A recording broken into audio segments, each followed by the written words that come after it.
छोरी के बेटा के भवन माहे दीनानाथ किया गेलो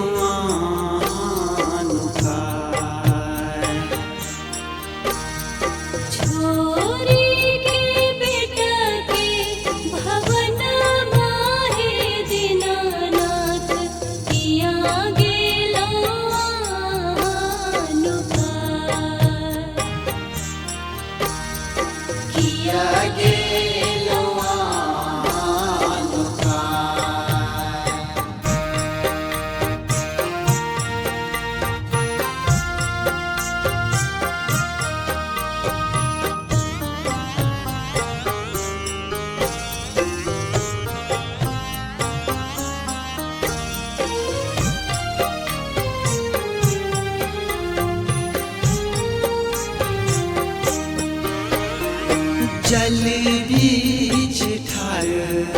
छी अहीं के दुलारा लियो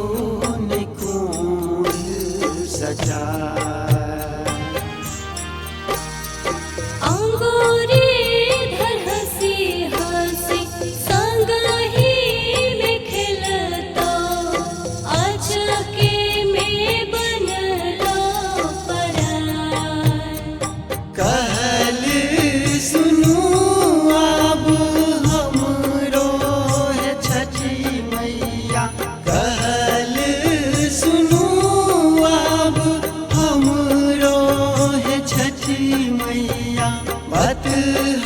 पर हुयो निसहाय सूरज देव किया गेलो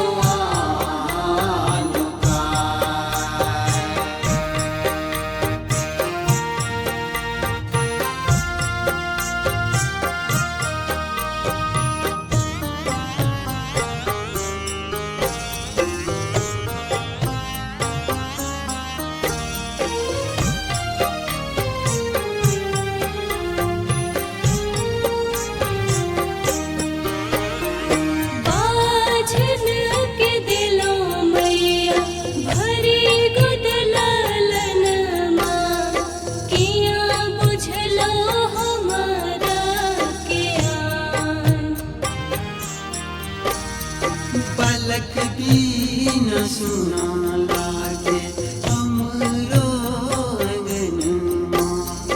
सुना लागे हमरो गला सजाबू सजाबू मैया हमरो भवनमा सजाबू सजाबू मैया हमरो के दियो ने पूरा हे छठी मैया किया गेलो